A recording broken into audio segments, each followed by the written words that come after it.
Vamos lá, pessoal, hoje começando um novo conteúdo, né, química orgânica.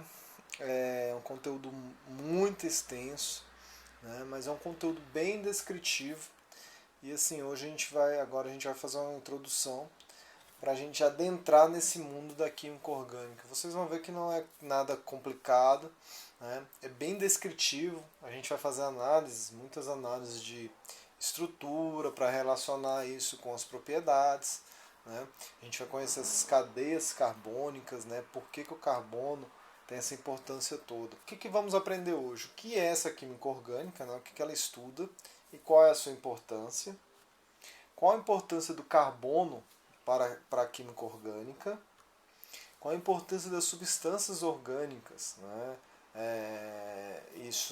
A sua importância social, econômica, até questão histórica, por que e como classificar as estruturas das cadeias carbônicas. Por que a gente faz essa classificação, por que classificamos, né, diferentes estruturas orgânicas. Começando por esse cara aí, Berzelius, vocês vão ouvir falar muito em química orgânica sobre ele. Ele foi a primeira pessoa que dividiu a química em dois ramos, química orgânica e química inorgânica. E a origem desse nome, né, é justamente pela origem da definição que ele deu para as duas. Né? Sendo a química orgânica aquela área da química que estuda substâncias provenientes dos seres vivos, então por isso que a química orgânica vem de organismo, né, organismo vivo, ser vivo, e a química inorgânica seria o estudo daquelas substâncias que não são provenientes dos seres vivos. Nessa classificação ele desenvolveu, né, ele elucidou aquilo que a gente chama de vitalismo ou teoria da força vital. O que seria a teoria da força vital? Essa teoria diz que substâncias orgânicas elas só podem ser provenientes de organismos vivos, tá? Porque essas substâncias possuem uma força vital, certo? Que ela é proveniente de algo vivo. Então não tem como você obter uma substância orgânica a partir de um ser que não, ou a partir de algo que não é vivo.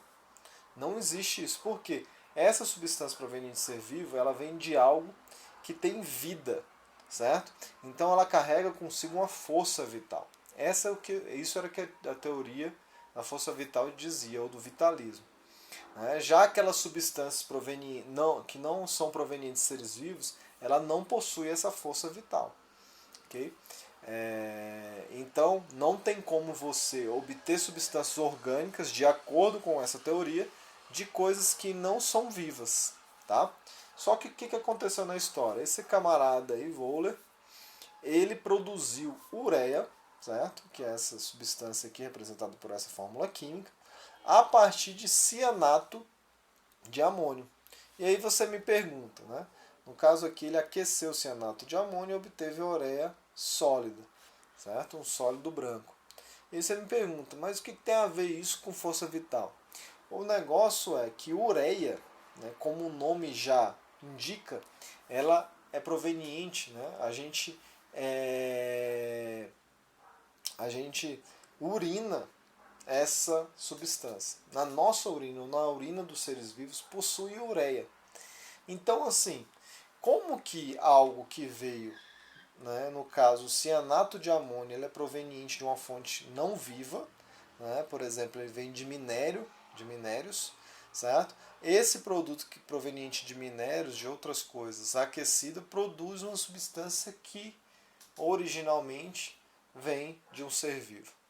Então, esse impasse quebrou, né, derrubou essa teoria da força vital e o vitalismo. Não existe isso da relação entre substância orgânica e ser vivo relacionado diretamente. Né? Apesar do que muitas, né, uma quantidade enorme de substância orgânica, ela tem relação com seres vivos. Mas nem toda substância orgânica é proveniente de seres vivos, como Wöhler mostrou no experimento que ele fez. Então foi remodelado essa química. Tá? A partir de Wöhler remodelou essa química e a química foi desmembrada em duas, em orgânica e inorgânica. A orgânica agora passou o quê? A ser aquela área da química em que estuda as substâncias que contêm carbono. E a inorgânica estuda todas as outras substâncias que não contêm carbono. Foi essa a divisão feita. Aí você me pergunta, mas por que logo o carbono? Porque, né, historicamente, nesses estudos da química, se constatou o quê? Que a maior parte das substâncias orgânicas contém carbono. Grande quantidade dessa substância. Apesar de nós, né, sermos constituídos também por parte inorgânica, por exemplo, o cálcio, né, dos nossos ossos, dos dentes, o flúor, né, o próprio ferro presente no sangue. Então, assim, tem vários componentes, né, presentes nos seres vivos que são inorgânicos, não são substâncias orgânicas. Mas, né, como grande parte das substâncias provenientes de organismo também contém carbono, foi feita essa nova divisão, onde química orgânica é aquela área da química em que estuda substâncias que contêm carbono, e inorgânica as outras substâncias. Tá? Hoje já tem outros ramos da química, diversos ramos aí, mas essa foi a constituição histórica, né, e a derrubada dessa força vital que até hoje ela é muito presente, principalmente nos exames. Então, química orgânica. Então, por exemplo, essa estrutura aqui, ó, a gente vai aprender melhor na frente, é uma estrutura orgânica. Por quê? Cada vértice desse, certo? E cada limite, extremidade, é um átomo de carbono, tá? E cada carbono desse também está ligado a hidrogênios, que não são mostrados aqui, tá? Essa substância, ou essa estrutura, possui somente átomos de carbono e hidrogênio. É uma substância orgânica. E todas essas substâncias aqui são substâncias orgânicas. Por quê? E são estudadas pela química orgânica. Por quê? Porque contém carbono. Tá? Simples assim. Agora sempre tem um porém, né? Que não dá para englobar, agrupar tudo no mesmo local. Historicamente, né, se estuda compostos com carbono também na química inorgânica, como carbonatos, bicarbonatos e óxidos de carbono. Por que isso? Porque a química inorgânica trabalha muito com minério, rocha, solo, e nesses fenômenos químicos que acontecem com esses materiais aparecem muito bicarbonatos, carbonatos e óxidos de carbono. Está muito presente aí na constituição desses materiais e nas reações que acontecem com eles. Então, apesar deles serem constituídos de carbono, eles não são estudados exclusivamente na química orgânica, eles são mais estudados na química inorgânica. Okay? Então, se aparecer no exame que química orgânica é a área da química que estuda todas as substâncias constituídas por carbono, isso não é necessariamente verdadeiro, tá bom? Por conta dessas exceções.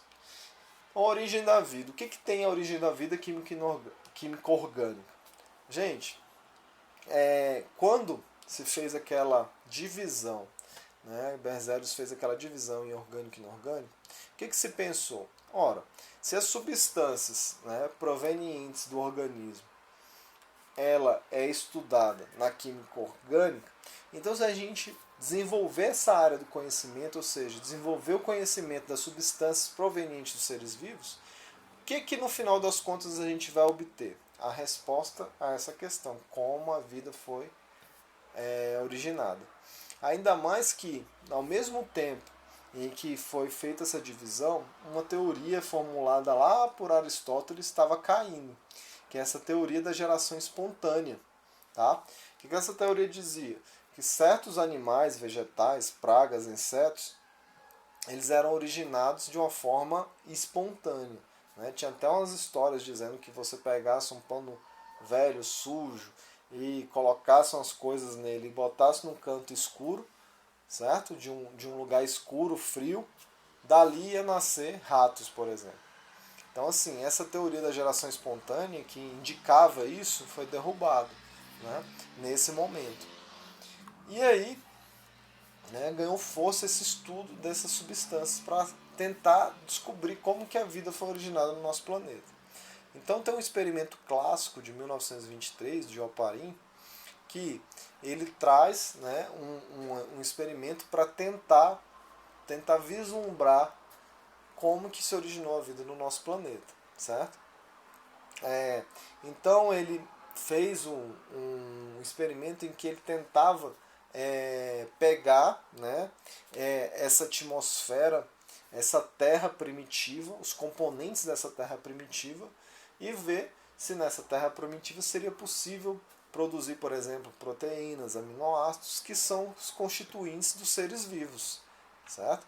Aminoácidos, proteínas, lipídios, essas coisas que são substâncias orgânicas, que têm carbono na sua constituição. Então daí, se o experimento dessa terra primitiva, né, que mimetizava, simulava essa terra primitiva, produzisse essas substâncias orgânicas, então a partir daí as substâncias orgânicas, com o passar do tempo, elas poderiam se organizar e aí produzir ou dar origem a um ser vivo primitivo. Então o que ele fez? Ele tentou fazer essa simulação, né, sabendo que a Terra primitiva tinha um oceano com a temperatura alta, como ele faz aqui, né, fervendo essa água do oceano, nessa terra primitiva lá que não existia nada. Essa atmosfera primitiva que tinha gases como metano, amônia, água, hidrogênio, e que também ocorria muitas descargas elétricas, por isso que tem esses eletrodos aqui. O que ele descobriu com esse experimento? Que essa atmosfera e esse oceano fervente com as descargas elétricas produziu o quê? Umas substâncias ou pequenos aminoácidos. Então, esses pequenos aminoácidos estão ligados muito à vida. Então, esse experimento deu as primeiras hipóteses, né, de como surgiu a vida no nosso planeta e de forma endêmica, né, em forma aqui dentro, porque existe origens da vida, né, ou teorias de origem da vida, em que a vida veio do espaço, de outro local, certo? E aí micróbios, micro-organismos chegaram aqui e se alastraram pelo planeta, né? Colonizaram o planeta. Esse experimento ele vem trazer uma visão em que a vida se origina na própria Terra. Tá? Então, a química orgânica ela desenvolveu muito, principalmente para a busca, né, de respostas a essa questão, que é como a vida se originou.